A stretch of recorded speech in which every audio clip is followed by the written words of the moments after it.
دوستو آج سے 20 سال پہلے ڈاکٹر عافیہ صدیقی کو اغوا کیا گیا تھا اور وہ آج بھی امریکہ کی ایک بدترین جیل FMC میں ہے۔ آخر وہ کیا وجہ تھی کہ ڈاکٹر عافیہ صدیقی کو اغوا کیا گیا اور 86 سال قید کی سزا دی گئی؟ آخر انہوں نے ایسا کون سا فارمولہ تلاش کیا تھا جس سے امریکہ خوفزدہ تھا؟ آج ڈاکٹر عافیہ صدیقی کی رہائی کے لیے کیا کوششیں کی جا رہی ہیں جس کی وجہ سے امید کی جا رہی ہے کہ وہ جلد رہا ہو جائیں گی؟ اس سب کو جاننے کے لیے ویڈیو کو آخر تک ضرور دیکھیے گا۔ تو اگر آپ کو ہماری ویڈیو اچھی لگے تو چینل کو ضرور سبسکرائب کیجیے گا۔ تو چلے شروع کرتے ہیں ٹائم کو بغیر ضائع کیے۔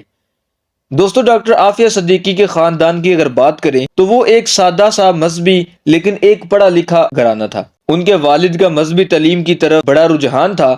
انہوں نے اپنے بچوں کو مذہبی تعلیم کے ساتھ ساتھ دنیا کی اعلیٰ تعلیم بھی دلوائی۔ ڈاکٹر عافیہ صدیقی بہت عقل مند اور بہت ہی ذہین تھی۔ ان کو 300 سال میں پیدا ہونے والے ذہین ترین افراد میں شمار کیا جاتا ہے۔ تقاریر کے مقابلے میں اکثر مرحوم عامر لیاقت صاحب ان کے ساتھ تھے۔ لڑکوں میں عامر لیاقت صاحب انعام جیتتے اور لڑکیوں میں سے ڈاکٹر عافیہ صدیقی۔ اگر کبھی ان سب کا ایک ساتھ مقابلہ ہوتا تو ڈاکٹر عامر لیاقت کا کہنا تھا کہ وہ دوسری اور تیسری پوزیشن کے لیے محنت کرتے تھے کیونکہ پہلی پوزیشن تو عافیہ کی ہی ہوگی۔ ڈاکٹر عافیہ کے خاندان میں ویسے تو لڑکیوں کی جلد ہی شادی کر دی جاتی تھی لیکن ان کے بھائی تعلیم کے لیے امریکہ گئے تھے۔ انہوں نے ڈاکٹر عافیہ کو یونیورسٹی آف ہیوسٹن میں اسکالرشپ کے لیے اپلائی کرنے کا مشورہ دیا۔ اس طرح ڈاکٹر عافیہ تعلیم حاصل کرنے امریکہ چلی گئی۔ اس کے بعد انہیں MIT جو کہ دنیا کی بہترین یونیورسٹی سمجھی جاتی ہے وہاں سے اسکالرشپ کی آفر ملی تو وہاں سے انہوں نے بیالوجی میں گریجویٹ کیا اور اپنی ریسرچ میں ایوارڈ بھی حاصل کیے۔ اس کے بعد انہوں نے PhD بھی کی۔ کہا جاتا ہے کہ اپنی تعلیم کے دوران عافیہ صدیقی نے ایک ایسی ریسرچ بھی کی تھی جو امریکہ کے بڑے بڑے سائنسدان بھی نہیں کر سکے تھے۔ اس ریسرچ کا استعمال کرتے ہوئے کسی ملک کے لیے ایک بہت ہی بہترین دفاعی نظام بنایا جا سکتا تھا، یعنی اس سے طاقتور ہتھیار بنائے جا سکتے تھے۔ امریکہ کے کچھ سائنسدانوں کو اس بات کا پتہ لگا تو انہوں نے امریکہ کے اداروں کو اس بات کی خبر دی کہ ڈاکٹر عافیہ کے پاس ایک بہت ہی اہم ریسرچ ہے جو اگر پاکستان کے ہاتھ لگی تو ہمارا بہت نقصان ہوگا۔ اس طرح ڈاکٹر عافیہ سے وہ ریسرچ حاصل کرنے کے لیے امریکہ کے خفیہ اداروں نے کوششیں شروع کر دی۔ دوستو ڈاکٹر عافیہ کو اندازہ تھا کہ اگر یہ ریسرچ امریکہ کے ہاتھ لگی تو وہ ہمیشہ کی طرح اسے مسلمانوں کے خلاف استعمال کریں گے۔ اسی وجہ سے ڈاکٹر عافیہ نے وہ ریسرچ ایک راز کی طرح اپنے پاس رکھی۔ ڈاکٹر عافیہ صدیقی ایک نہایت ذہین خاتون تھی اور انہوں نے وہ ذہانت بہترین طریقے سے استعمال بھی کی تھی۔ انہوں نے ایک ایسا پلان تیار کر رکھا تھا جس سے مسلمانوں کو قرآن کے صحیح معنوں میں تعلیم دی جاتی۔ انہوں نے اپنی پڑھائی کے دوران تعلیمی اداروں میں کچھ ایسی تقاریر بھی کی جس میں انہوں نے اس بات کا اظہار کیا کہ اب مسلمانوں کو ایک ساتھ مل کر کھڑا ہونا چاہیے۔ کس طرح وہ بچپن ہی میں مسلمانوں کو قرآن کی تعلیم دلوانا چاہتی تھی۔ ان کا پلان تھا کہ بچے قرآن پر فوکس کرتے ہوئے دنیاوی تعلیم بھی قرآن ہی کے ذریعے سے حاصل کریں۔ وہ بزنس کے اصول قرآن سے سیکھیں، انہیں فن طب قرآن کے ذریعے ہی سکھایا جائے۔ دوستو 1995 میں ڈاکٹر عافیہ کی شادی امجد خان سے ہو گئی اور 1996 میں ان کو پہلا بیٹا احمد پیدا ہوا۔ ان کی شادی شدہ زندگی خوشگوار نہیں تھی۔ ڈاکٹر عافیہ کی بہن ڈاکٹر فوزیہ کہتی ہیں کہ ایک دفعہ میں ان کے گھر ان سے ملنی گئی تو عافیہ کے چہرے پر زخم تھے، انہیں سٹیچز کی ضرورت تھی۔ ان کے بیٹے نے بتایا کہ ابو نے امی کو مارا ہے۔ جب انہوں نے ڈاکٹر عافیہ اور ان کے شوہر سے سوال کیا تو انہوں نے بھی اعتراف کر لیا۔ ڈاکٹر عافیہ کے 2 بیٹے احمد اور سلیمان اور ایک بیٹی مریم ہے۔ ان کی شادی کامیاب نہ ہو سکی اور 2002 میں ان کی طلاق ہو گئی، جس کے بعد ان کے سابقہ شوہر عافیہ پر الزام لگانے لگے کہ وہ ایک خطرناک خاتون ہے جو دہشت گردی میں ملوث ہے۔ حیرت کی بات تو یہ ہے کہ اس کے باوجود اس نے اپنے بچوں کو مکمل طور پر ڈاکٹر عافیہ کو دے دیا۔ یہ بات ہی یہ ظاہر کرنے کے لیے کافی ہے کہ ان کے سابقہ شوہر کی طرف سے لگائے گئے الزامات مکمل طور پر جھوٹے تھے۔ کچھ رپورٹس کے مطابق ڈاکٹر عافیہ کے شوہر امجد خان امریکہ کی طرف سے کی گئی سازش میں ملوث تھے۔ وہ اس مقصد کے لیے بھیجے گئے تھے کہ ڈاکٹر عافیہ سے ان کی وہ ریسرچ حاصل کرنے کی کوشش کریں، لیکن جب وہ ناکامیاب رہے تو عافیہ کو طلاق دے دی اور ڈاکٹر عافیہ کو اغوا کرنے کا منصوبہ بنایا۔ دوستو امریکہ میں 12 سال رہنے کے بعد 2002 میں ڈاکٹر عافیہ اپنی فیملی کے ساتھ پاکستان واپس آئیں۔ 31 مارچ 2003 کے دن کراچی میں ڈاکٹر عافیہ اپنے 3 بچوں کے ساتھ ٹیکسی میں سوار ہوئیں۔ وہ اسلام آباد کی فلائٹ کے لیے ایئرپورٹ جا رہی تھی لیکن راستے میں ہی کچھ لوگوں نے ان کو روکا اور ٹیکسی سے نکال لیا۔ اگلے 5 سال یعنی 2008 تک وہ غائب رہیں۔ 2008 میں امریکہ اداروں کی طرف سے ڈاکٹر عافیہ کے گھر والوں سے رابطہ کیا گیا اور ڈاکٹر عافیہ کے بڑے بیٹے احمد کو ڈاکٹر عافیہ کے گھر والوں کے حوالے کر دیا گیا۔ اس کے بعد سے وہ اپنی خالہ ڈاکٹر فوزیہ اور اپنی نانی کے ساتھ رہتا ہے۔ اس کے بعد 2010 میں ڈی این اے ٹیسٹ کے بعد ان کی بیٹی مریم کو ڈاکٹر فوزیہ کے حوالے کر دیا گیا۔ ڈاکٹر عافیہ کو افغانستان میں ریٹینشن سینٹر میں رکھا گیا تھا۔ 2008 میں ان کو قید سے رہا کیا گیا اور ان کے پاس ایک بچے کو لایا گیا جس کے بارے میں کہا کہ آپ کا بیٹا احمد ہے۔ وہاں سے ڈاکٹر عافیہ اور ان کے بچے کو قتل کرنے کا منصوبہ بنایا گیا۔ امریکہ کے مطابق یہ تھا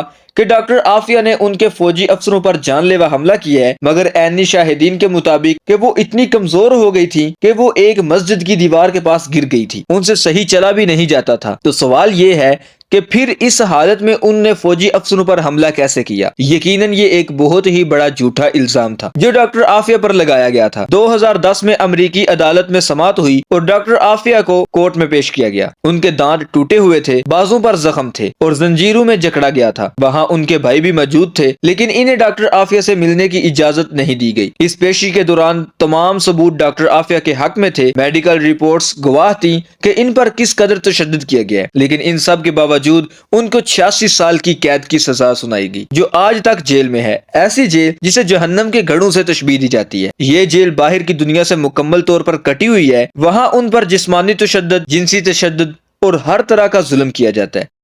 اللہ تعالیٰ ڈاکٹر عافیہ کی رہائی کے لیے کی گئی کوششوں کو جلد کامیاب کرے، آمین۔ تو دوستو آئی ہوپ کہ آپ کو یہ ویڈیو ضرور پسند آئی ہوگی۔ تو اگر آپ اسی طرح کی انٹرسٹنگ ویڈیو دیکھنا اور سننا پسند کرتے ہیں تو چینل کو سبسکرائب کریں۔ Thanks for watching this video. اب ہم ملتے ہیں اسی طرح کی نیو انٹرسٹنگ ویڈیو میں، تب تک کے لیے اپنا بہت سا خیال رکھیے گا۔ اللہ حافظ۔